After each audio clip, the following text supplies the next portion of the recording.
everyone, welcome back to my channel. Let's continue the lesson Anita and the Honeybees. Second part. In this lesson, we will discuss about honeybees. So let's start the lesson. As you all know, bees lives in a beehive. The shape of each chamber of the hive is hexagonal. जैसा कि आप सभी जानते ही हैं कि बीस जो है यानी मधुमक्खियाँ वो मधुमक्खी के छत्ते में रहती है, जिन्हें हम बी हाइव कहते हैं। इन्हें हम अक्सर पेड़ों पर या घरों के कोनों पर कहीं भी आसानी से देख सकते हैं, जैसा कि आप पिक्चर में भी देख रहे हैं। The shape of each chamber of the hive is hexagonal. अगर हम इस छत्ते के हर चैम्बर की बात करें तो हर एक जो चैम्बर है उसका शेप हेक्सागोनल होता है। Hexagonal means 6 sides. It means कि इसके चैम्बर में की 6 साइड्स होती हैं। The shape having 6 sides is called hexagonal.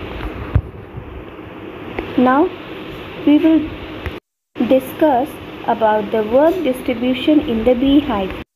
अब हम बी हाइव के अंदर यानी मधुमक्खी के छत्ते के अंदर जो काम का डिस्ट्रीब्यूशन है, काम का जो बंटवारा है, उसके बारे में पढ़ेंगे।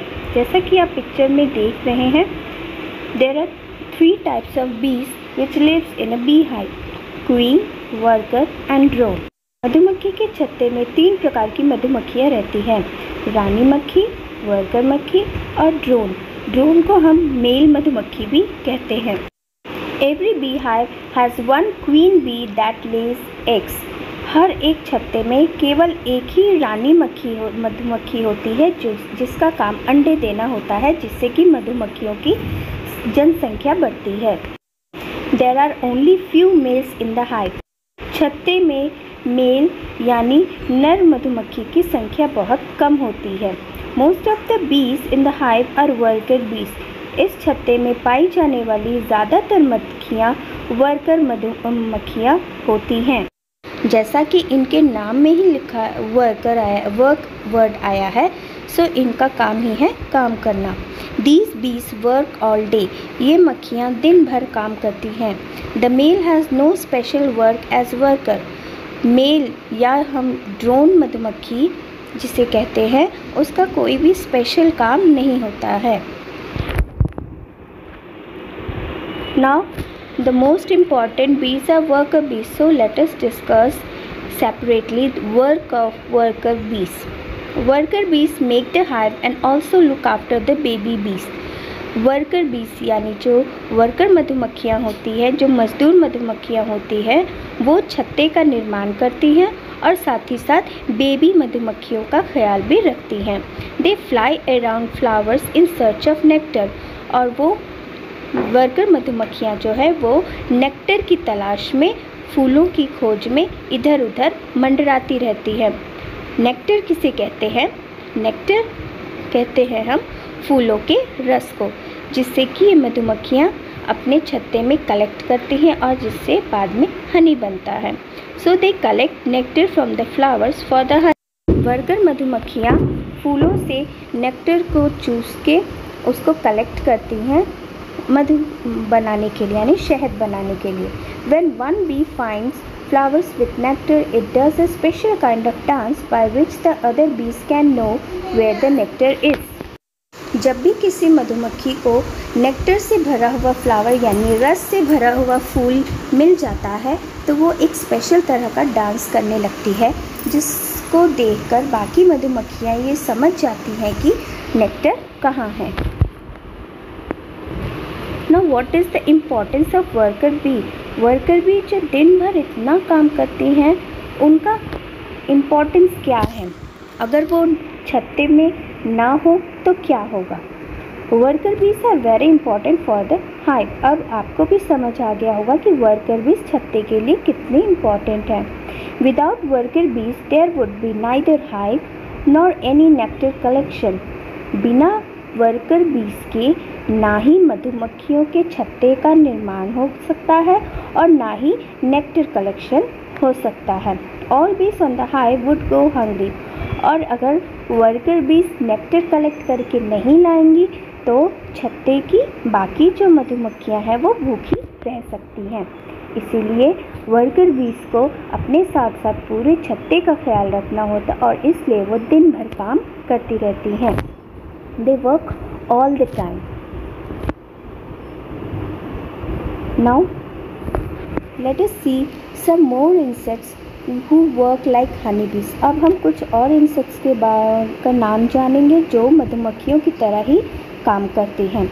इनके एग्जाम्पल्स हैं एंट्स, जिसे हम हिंदी में चींटी कहते हैं, जिसे आपने अपने एवरीडे लाइफ में बहुत बार देखा होगा। चींटियों को हमेशा चलते हुए लाइन में, हमेशा चींटियाँ जो है वो लाइन में चलती है और दिन भर वो भी खाना कलेक्ट करती रहती हैं। Next is wasp. वेस्प जिसको हम हिंदी में हड्डा कहते हैं, ये देखने में कुछ मधुमक्खी की तरह होता है, लेकिन ये मधुमक्खी नहीं होता है, ये उसका शेप मधुमक्खी से बड़ा होता है। एंड नेक्स्ट इज़ टर्माइट्स यानी दीमक। ये 3 ऐसे इंसेक्ट्स हैं जो मधुमक्खी की तरह ही जीवन यापन करते हैं। इनके घर में भी वर्क का डिस्ट्रीब्यूशन रहता है और ये भी हमेशा काम करते रहते हैं जिस तरह से मधुमक्खियाँ काम करती हैं। नाउ अब हम बात करते हैं हनी की, यूजेस ऑफ हनी। मधुमक्खियाँ जो इतनी मेहनत से दिन भर नेक्टर कलेक्ट करती हैं, छत्ते में कलेक्शन करती हैं और फिर उनको हनी में कन्वर्ट करती हैं। और उस हनी को इंसान बहुत ही चाव से खाता है। तो ऐसी हनी का इम्पोर्टेंस क्या है, आइए हम इसके बारे में जानते हैं। So, honey is linked to wound healing properties and antibacterial actions। Honey के अंदर एंटीबैक्टीरियल प्रॉपर्टीज़ होती है और साथ ही साथ ये घाव को जल्दी ठीक करने में भी हेल्प करता है। Next is it has been used in medicine for over 5000 years. ये हमारे देश में 5000 साल पहले से ही मधु का इस्तेमाल यानी शहद का इस्तेमाल दवाइयों के रूप में भी किया जाता है। Next, Honey can replace sugar in meals providing a healthier option. Honey को हम अपने भोजन में शुगर की जगह भी इस्तेमाल कर सकते हैं और ये एक हेल्दियर ऑप्शन है। However they can also add browning and excess moisture to a dish. और ये किचन में भी फूड में मॉइस्चर देने के लिए और साथ ही साथ कलर के लिए भी यूज़ किया जाता है। क्या आप इसके अलावा भी और इम्पोर्टेंस कुछ बता सकते हैं हनी का? Yes, there is one more, it is also used in beauty products also. So this is all about the lesson. I hope आपको ये चैप्टर बहुत अच्छे से समझ आ गया होगा। So thank you for watching my channel and please subscribe it for more channels. Thank you.